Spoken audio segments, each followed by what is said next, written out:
to a National Geographic survey, 77% of all Americans believe there are signs that aliens have visited Earth. But despite this consensus, our governments have yet to acknowledge what many believe to be the truth behind extraterrestrials. Is disclosure just around the corner, as some believe, or has the UFO phenomenon always been a fabrication of the human mind?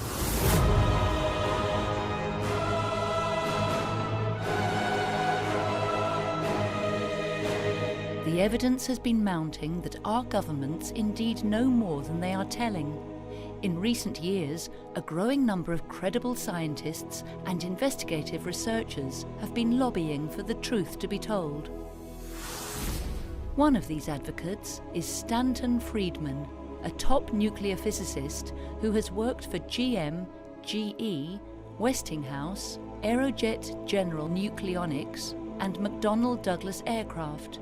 Friedman has published more than 90 UFO papers and has appeared in countless documentaries and hundreds of radio and TV programs, including Larry King. What it really would take would be a Woodward and Bernstein, who blew the lid off the political Watergate, to blow the lid off the cosmic Watergate. The data's there. Quote General Bollinger, show the NSA and CIA documents. You can't deny their reality. Jim Marrs is the author of Alien Agenda, the top-selling non-fiction UFO book in the world.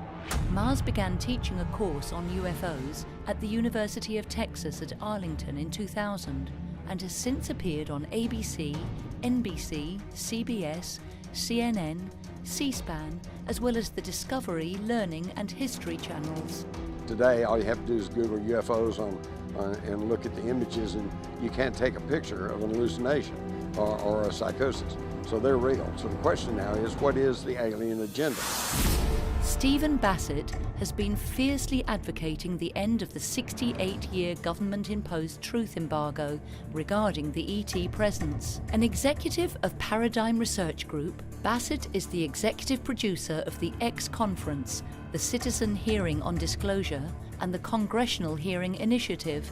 We're facing the potential for a massive renaissance in science, in political reform, and none of that can happen because the governments of the world will not yet even acknowledge the existence of the ETs. Kathleen Marden is known around the world for her work as an alien abduction ET contact researcher, author, and lecturer. She is recognized as the world's leading expert on the Betty and Barney Hill abduction case and is the recipient of MUFON's 2012 Ufologist of the Year award. My research and the evidence and the scientific evaluation of that evidence has convinced me that this case is real and that it was being covered up by the government and by a small group of debunkers who wanted to make Betty and Barney look like kooks. Ron James is a prolific filmmaker and writer. He is author of the book Messiah: Awakenings and has won many awards, including the EBE Award for ET-related films 4 times. There are a lot of races throughout the universe, and that there's very, very many of them that are so far advanced beyond us that we probably can't even comprehend their technology or what they're capable of. And how we play into that, we don't know. Patty Greer is one of the most devoted crop circle filmmaker researchers today, having produced 6 documentary films that have received prestigious awards. Greer's data brings metaphysics, ET technologies and science together to offer a clear understanding of this astounding phenomenon. This is the most important story never told, how real this is on the planet, and the fact that all these people being well paid are being paid to not tell the truth. That's old paradigm. And all the money now is behind making sure that this information doesn't get out. I'm not expecting there will be full disclosure. There are plenty of reasons for the government not to disclose what they have learned. Because if they've learned any technological stuff, why should the U.S. put it on the table if the Russians and Chinese don't put on the table what they have learned? If you're waiting on a government official to hold a big press conference and say, okay, here's the truth about UFOs, you're going to be waiting a long time, okay? Because any government official that would admit to that is then admitting that they've lied to us for 70 or 80 years. We need to tell the world's people the truth. That's disclosure. Now, once that's happened, I anticipate a year or two of intense engagement of the issue by everyone. And after about a year or two, I think the planet will be collectively ready, not for disclosure, but rather for open contact. I have a feeling open contact will follow. We this year, we Earthlings, will spend $1 trillion on things military. $1 trillion. While thousands of children die every single day of preventable disease or starvation. Nationalism is the only game in town. There's just too much to lose, too much water under the bridge. I'm very involved in the disclosure process politically, and I do believe that it serves a very, very important purpose. And that purpose is to keep the pressure on. If you're doing this work with clarity, you're going to bring a lot of truth to the public. The races of grays, and this is what I specialize in, are telling individuals that there is not going to be disclosure by them immediately. In fact, I think we're undergoing a conditioning process right now through movies and TV and news accounts and sightings and abductions and crop circles, you name it. It's all around us, and more people are beginning to understand that this is a serious issue. There is a program in the works so that we will be able to communicate with them and they'll be able to communicate with us. I believe that there's kind of a plan to this, that it's been done before, and they have been helping to drive the process, that they want self-disclosure. Open contact is to follow. What I believe is happening right now is that this political pressure is combining with all of the other different pressures coming from different places and the media to create an atmosphere where the knowledge is readily being distributed. There will be a big discombobulation for the world. It's possible they may lose their patience. If we drag this out long enough, they may be forced to do a force majeure disclosure event. There's a big difference between the world governments announcing to their citizens the presence of extraterrestrials and providing information, and extraterrestrials forcing their reality on the world's people outside of government involvement. I know of no government on this planet that wants its citizens to owe their primary allegiance to the planet instead of that individual government. So I'm not expecting full disclosure. I don't want to see it. I want the government to say, yes, we're being visited. We're holding these international conferences to deal with the psychological, religious, technological, etc. aspects of that. Full disclosure is only going to come from them, okay? And think about it. All they got to do is hover over a city long enough for the news crews to get out and take footage, and then the game's up. Over time, they think that we will evolve to the point where we can establish communication, but it is at some point in the future. It is not going to happen immediately, according to the reports that I've received. Telling the truth in times of universal deceit is a revolutionary act.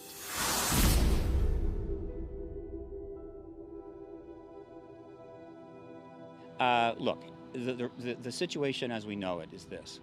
There's an extraterrestrial presence. It's probably been engaging us for a very long time. Well, I think, yeah, when you consider the universe is billions of years old, and I think even the Earth is somewhere like 4 billion years old, it's pretty hard to believe that us who have recorded history of like 4,000 years are the beginning of intelligent life on the planet. There's a lot of evidence on the planet that indicates that very advanced civilizations have come and gone. Because you can look at these places and see that it was too perfect for us to do with the tools and the technology that we had at the time.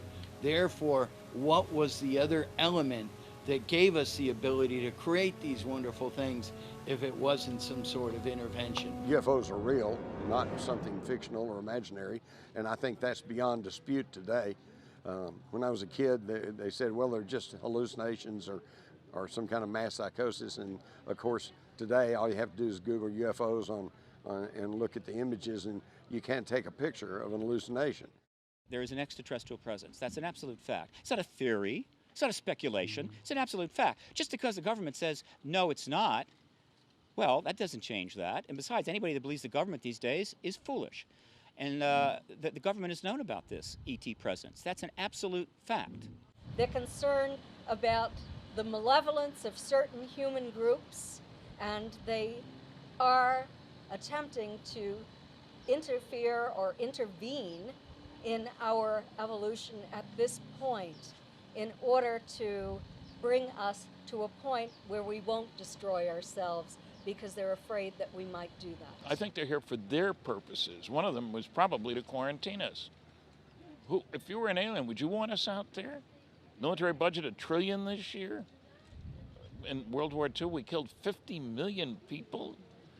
We destroyed 1,700 cities. And I think the alien agenda is to observe and try to help kick the human evolution up the evolutionary ladder in a covert manner so that we will hurry up and become part of the intergalactic community instead of wiping ourselves out with thermonuclear weapons.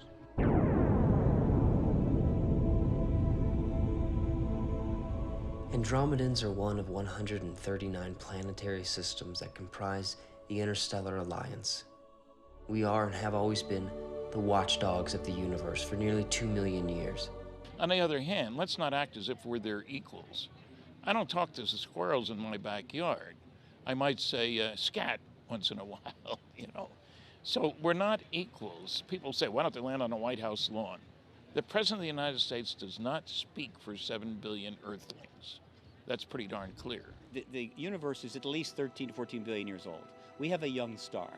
There were stars like ours and planets like ours billions of years before our star existed. So if life can develop on Goldilocks planets, which it does, there has been life in this universe going back billions of years before we existed. And so the idea that extraterrestrial civilizations have been engaging other planets and exploring the galaxy makes total sense. And so we very well have had extraterrestrial engagement going back as far as you want to go, even before this planet had a biosphere, maybe. I think that they don't want us to kill ourselves because if we do, we're going to destroy this beautiful planet as well. They use this planet too. We have exploded 2,000 nuclear warheads on this planet, only 2 on people, thank goodness. We're not nice guys. There seems to be a lot of circumstantial evidence that they have been here for thousands of years, but they seem to have stepped up their program. I don't know if they've done this in our past history, but they seem to have stepped up their program after we exploded atomic bombs. And they do say that they are very, very concerned about our behavior. We have joined the community of planets that have learned that the major source of energy in the universe is nuclear fusion. All the stars produce their energy that way. That's new information. We didn't know that 100 years ago. That means also that you could use fusion to go out there.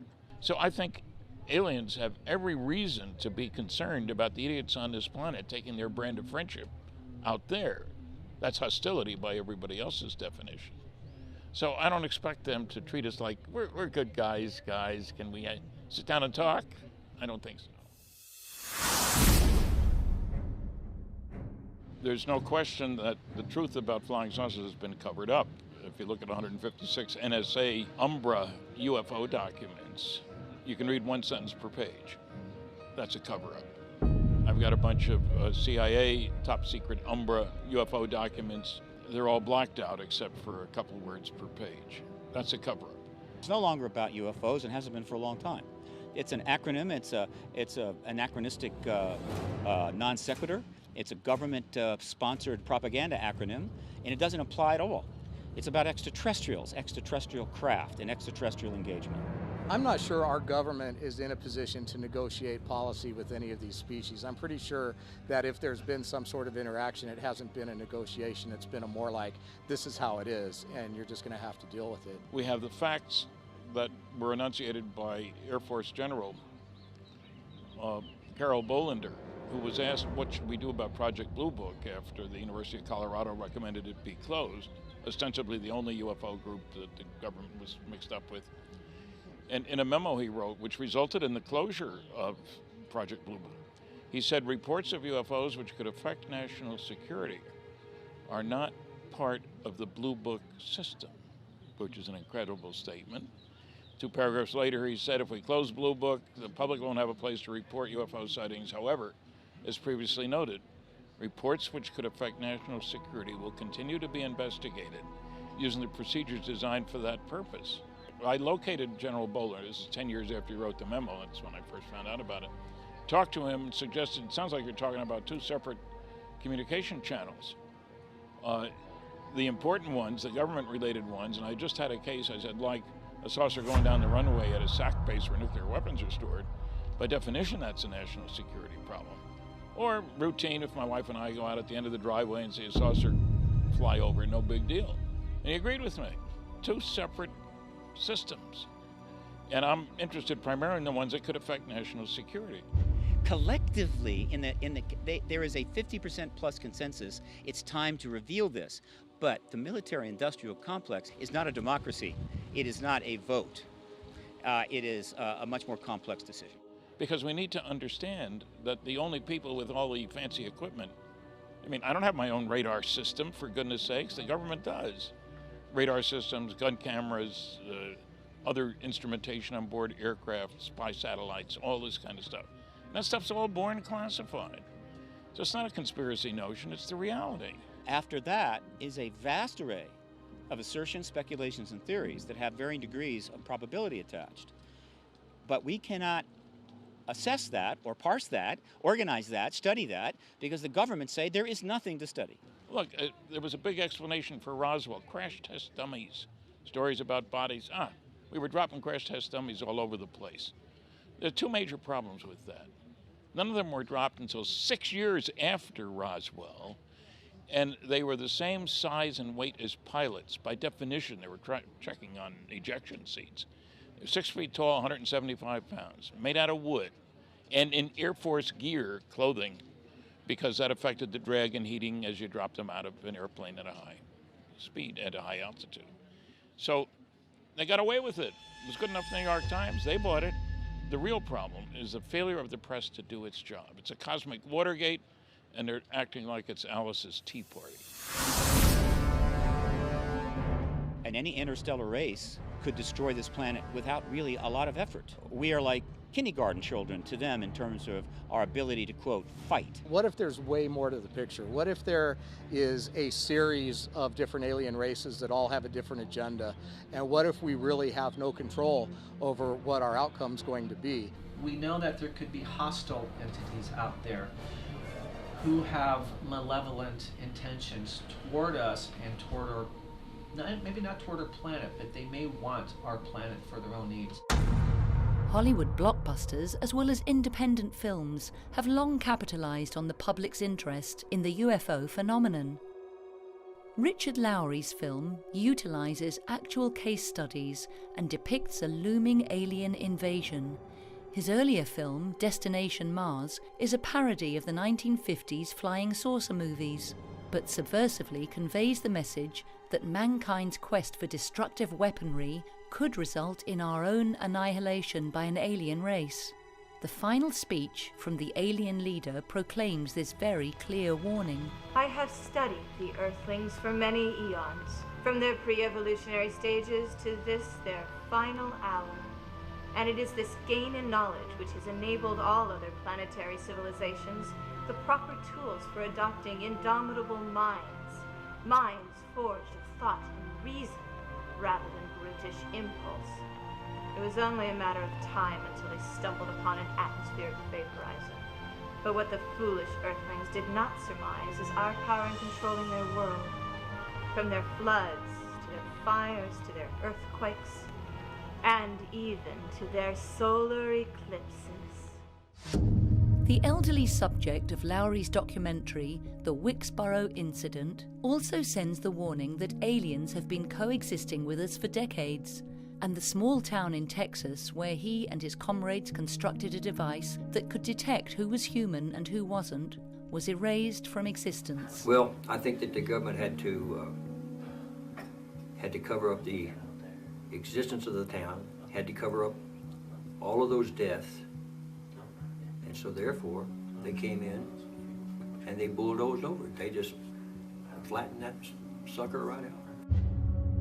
When the documentarians travel to Texas and locate the man's secret underground workstation, they are suddenly pursued by men in black. leading to the subject's on-screen assassination by a sniper. The number one thing that would protect us from, would you say, the outlier, the rogue threat, would be an alliance with those entities and civilizations which have no intentions of allowing that to happen, which may very well be a reason why this process is underway right now. What protects a smaller country in this world right now from being invaded by a larger country? Alliances between that smaller country and more powerful countries that don't want to see that kind of behavior. I believe they're here. I think they're among us somewhere, and I think they're scouts. See, I don't think they're here to invade America or invade the world yet. They're scouting us right now. And someday, when they finally do it, they're coming here in droves. I mean, millions are going to come here, and they're taking over. Whatever your reason is for coming here, understand, we have no intention nor interest in keeping you alive. So I'm dead either way, right? Correct. No one will be spared. Why? The Earth's position in this solar system provides us with a strategic and tactical advantage. Robert, the human role in the universe is inconsequential. That may be so, but we have a right to exist. Only if we allow it. And we don't.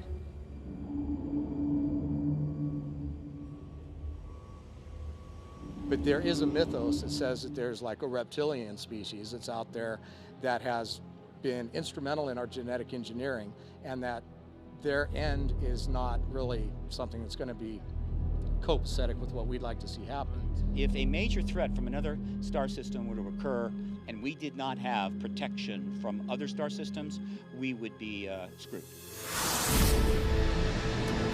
The government put that kind of stuff out early days in order to persuade people to just avoid the issue. Meaning, maybe it's true, but everybody will go insane, so don't bother. It's all bullshit. It's all propaganda. We could have handled the ET announcement in 1947. We just went through a world war with 40 million people killed. We had millions of men overseas. We did unbelievable sacrifice.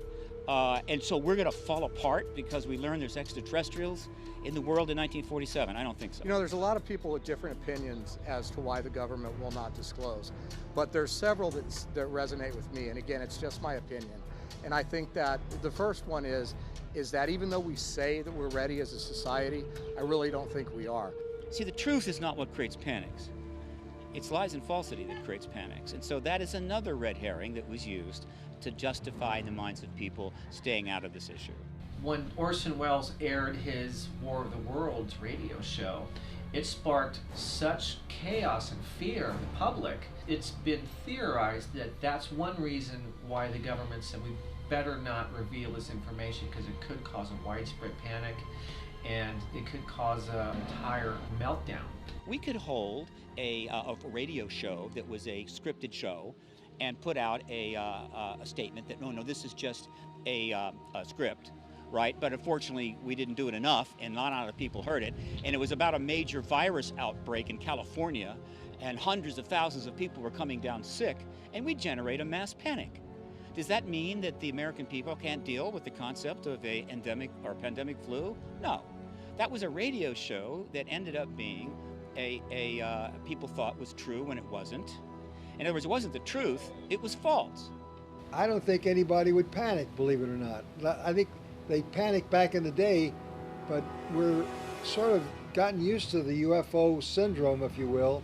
And if they landed on this planet today, we might try to be friends with them. You know what I mean? And I think that's probably what would happen. I don't think anybody would panic. The Phoenix Lights, the Stephenville flyover, all of this is conditioning. It's the same thing we did with a Stone Age tribe that we found down in the Amazon basin. Instead of rushing in with clothes and Bibles and, hey, vote for me, they cordoned off the area and kind of quarantined it, not to keep them in, but to keep others out. And then a team of anthropologists slowly allowed themselves to be seen. They were seen on the hillside, and then they were seen across the clearing, and they slowly acclimated these people to the idea that they were there and they weren't and didn't mean any harm, and then eventually they made contact with them.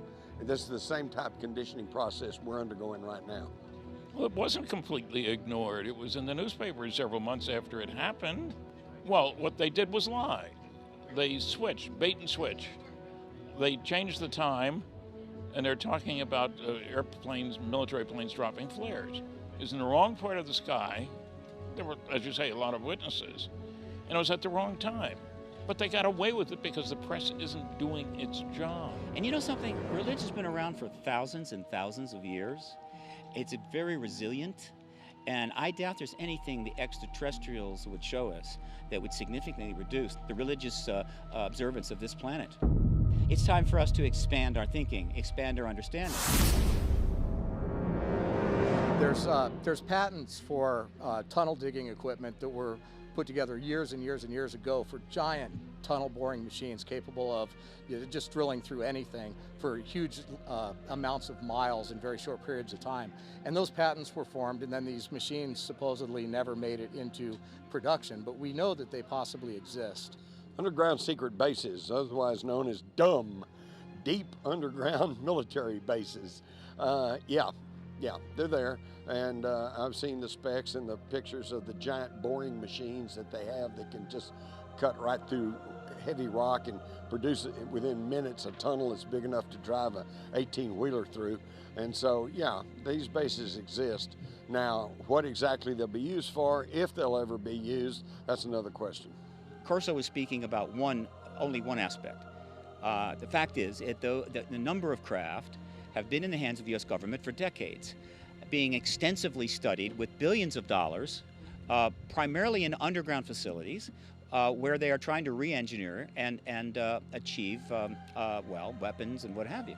And I went to this place called Nordhausen, which was a vast underground base where they still had some of the U-2 engines, and the Russians had just put some rocks in there and left it where you could see the technology from Petamunda and the V2, the V3, the V4.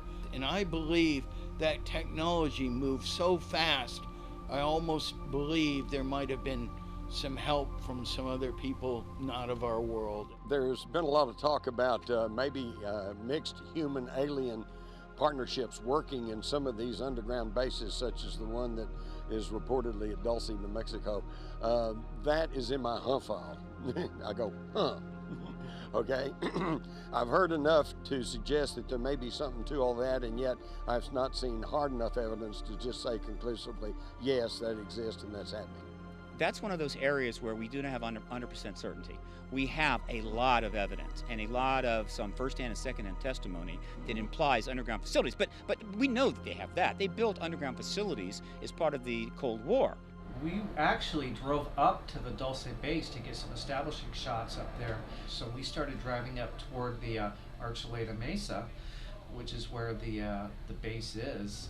We were being followed, and we all became a little bit unsettled and a little concerned that we were getting ourselves into something that could get us into trouble. So we got out of there. The question is, do we have underground facilities devoted to the extraterrestrial question? And there is evidence for that. The issue of the relationship between extraterrestrials and technology, terrestrial technology, is a very interesting, complex issue. It became a significant matter when Colonel Philip Corso wrote his book, The Day After Roswell, where he stated matter-of-factly that he was in charge under General Trudeau at the Foreign Technology Desk in trying to sprinkle some of the ideas obtained from examining the Roswell craft. If we've recovered alien craft and we've back-engineered technology, then we really don't want to put it out that we have this and that we know about it. And sadly, that's a detriment to the advancement of collective human civilization. Which is to say that if, in fact, the United States government has mastered the ability to tap into ground state fields and is sequestering that technology, it is criminal, because the availability of that technology would transform this planet, save hundreds of millions of lives, and solve a great deal of our most difficult problems. And so every day that the truth embargo continues and that technology is sequestered, people are dying because of it. So in their attitude is, well, yeah, now some people are going to die, but we still want another 20 years of secrecy. Well, tell that to the people that are suffering. And we know too much now. It's too much out in the open. So now the blood is on their hands. We are paying a fortune for energy. People are dying because they can't afford water, food. We're polluting the environment, killing people with cancer. And they are sitting on transformative energy that might be 1 cent on the dollar. Plus, we have evidence that we have in fact reverse engineered antigravitic propulsion, and we have our own saucers. As we get a better understanding of the nature of reality, I believe that what today has no scientific explanation at all is going to be accepted as a scientific norm in the future. And when that happens, it's going to change the face of civilization on every level. So for decades, we have had antigravitic propulsion, but it is not known or available to the public because to do so would result in ending the truth embargo, and therefore it must remain sequestered. The most important question of all regarding the ET technology is, have we mastered and even reverse engineered the energy system that drives those craft? We're pretty sure it's not oil, gas, or coal. In fact, our own physics points to the likelihood that they have finally figured out how to tap into the ground state fields. If they have done that, it is a paradigm shift of such magnitude, it's almost impossible to describe. What if they cure cancer? What if they help us clean away pollution and help these children with respiratory problems and water problems and help us make this the paradise that we had when we got this planet? We've been using that wreckage to reverse engineer this technology. I believe we have a technology right now that's far beyond what the public even knows about. Now, it's an interesting point. Given that we have the ability in a device smaller than a laptop to store the entire Library of Congress, every book in it, and more, the idea that extraterrestrials may have storage ability to have enormous archives regarding this planet, in which case we might have the opportunity at some future time to directly research our ancient history with visual records. Look at all the historical events that we don't have eyewitness testimony from, whether it's Moses, in the Red Sea or whatever. So there are all kinds of possibilities. I'm Kathleen Martin. Betty and Barney Hill were my aunt and uncle. They are the first Americans whose story went to the public about a UFO abduction that occurred in 1961. Betty and Barney stated that they felt that the ETs wanted to know the difference between their bodies and human bodies. They were very interested in Betty's and Barney's skeletal structure, in their nervous systems. They took skin samples, they examined their hands, their feet, their eyes, their ears, their mouths. We're very different than this particular race of Greys who took Betty and Barney. They also, I am convinced, had an agenda, and that was the hybrid agenda. They took ova from my Aunt Betty when they inserted a needle into her navel and told her it was a type of pregnancy test, and they took sperm from my Uncle Barney. This experience is not only hearsay.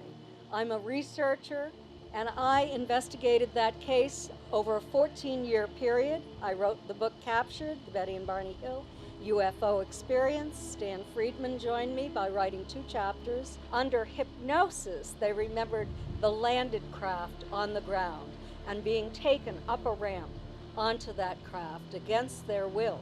They recalled the interior of the craft. They described it in great detail. There were pie-shaped rooms. There were wedge-shaped rooms. They were taken to separate examining rooms. There was almost like a sort of dentist chair in the room that Betty was taken into. She was placed in that chair initially. Then she was taken and placed on a table. Barney did not sit in that chair. He was placed on a table. They described the interior. They described the sort of stark interior of that room. They described the lighting in this room, this bluish white lighting. And they frightened Betty and Barney terribly. Betty and Barney didn't know if they were going to be carried away, if they were going to be made specimens, if they were even going to survive this.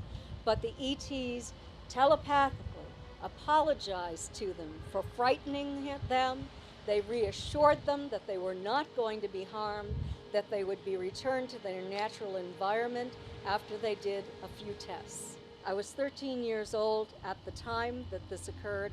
My mother was Betty's younger sister. Betty called my mother first when they arrived home on the morning of September 20th, 1961. I was in the room with my mother. One of Betty's reasons for calling my mother was because we had a neighbor who was a physicist, and Betty was concerned about radiation, and she wanted to know what to do. This physicist, for some unknown reason, told Betty that if she had a compass, she should take it out to the car to see how the needle reacted. Well, the funny thing is, that doesn't measure radiation, it measures a magnetic field. When she went to the car, she noticed for the first time that there were shiny spots. There were concentric circles, they were all the same size. And she held the needle over those spots, and it caused the compass needle to spin and spin.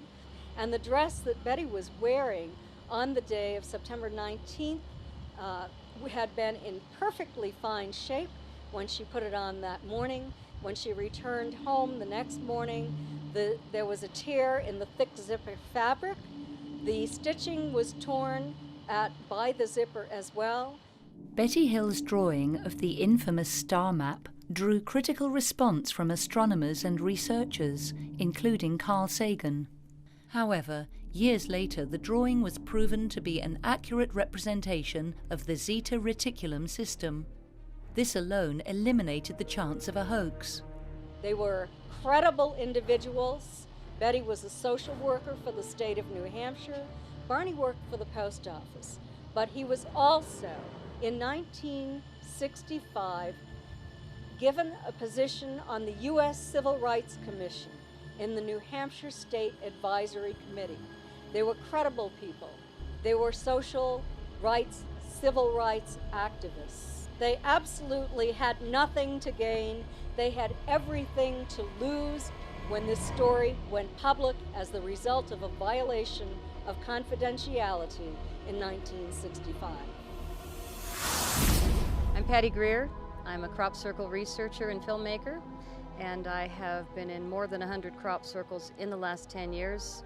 I have a communication with the circle makers that happens usually at 3 in the morning.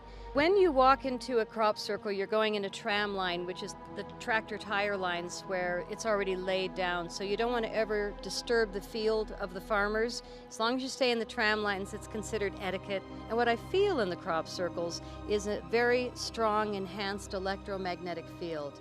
And almost everybody can feel it unless you're completely insensitive or not willing. The interesting thing is that as you're walking in the tram line, about 10 feet, 20 feet before you get there, the hair stands up on your arm, so you know you're close. Once you go in a crop circle and the whole body lights up head to toe, there's no doubt. It's like when somebody has a sighting of a spaceship. You can't tell them they didn't. So when people say to me, all crop circles are fake, I say to them, well, there you go. That's really it. There was one scientist in the world that I know of that went public. His name is William Levengood. He's very, very famous, and he's in the Guinness Book of World Records for writing more scientific papers that made it into science journals than anyone else on the planet. And he's the man that proved that not only are crop circles real, but they're coming out of the earth. And what Levengood discovered is that it is plasma balls of light that are laying the crop circles down in seconds. But the way the plasma gets energized enough is through these spinning, counter-rotating vortices. So it's a really clear science that makes sense. And when we realize that they're actually initially coming out of the ground, it really makes sense. Why would the mother be complaining? Well, gosh, we're fracking her, we're draining her blood, And then we're fracking her some more. And we're dumping stuff. And we're poisoning everything. And so she's been shooting up these messages for 200 years that we know of. And humanity's just gotten worse and worse. And a lot of the most important messages are put in binary code. They'll put it in a code that they know can be deciphered by a mathematician or a computer. And some of the most important binary codes have really referred to times in history, such as the alien face and the disc. I'll just point out that this was the year after 9/11 happened. And the message was, beware the bearers of false gifts and their broken promises. Much pain, but still time. Believe there is good out there. We oppose deception. Conduit closing. Crop circles are messages that are being written to us from inner Earth, from our ET brothers and sisters. Crop circles are not only real, but the seeds inside the crop circles can produce up to 400% more food, with up to 75% more nutritional value per seed. Well, of course they're going to suppress it. When Monsanto owns the government, they don't want healthy food to be multiplied by 400%. In the last year or two, the military has really nailed the farmers and asked them not only to not let people in, but to mow out the crop circle on the first or second day that it arrives. We always fly over it and we always get photos, but then the next day it's like a blown field. So when we see these farmers destroying the field, it's very interesting that a lot of times the circle makers will just come back and hit them with a new pattern in the same field the very next day. I have been wonderfully hacked for 4 years. My phone, my computer, everything I do has been unbelievably difficult. And you know, my answer is, I'm sorry for those that are doing it because I'm not stopping. So they're actually initially coming out of the Earth in pairs. They're coming out in these spinning vortices. One's going clockwise, the other's going counterclockwise. So William Levengood proved that. They were coming out of the ground, and as they come up spinning, and they've already predetermined what they need from humanity, from their ET friends, they're already with their plasma energy, their frequencies that need to be added to what she sent up. And when the three frequencies meet, there are some that are not ET at all, they're just Earth and us. Some of them are humans meditating, and then the circle happens the next day. I have 3 of those in my movies. They blow into these beautiful balls of light, radiant orange balls of light, which all of us have seen that do night watch. And they communicate, 2 plasmas communicate, and bang, that field goes down in seconds.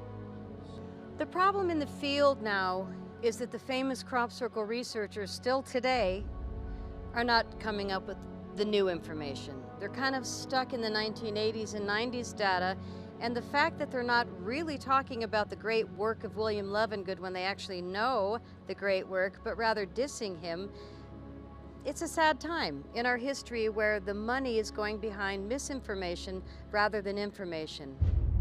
I am committed to make a difference here, and it's not me, anybody special, but the fact that I work with the circle makers and I find these are so incredibly real and beautiful, it just keeps me excited.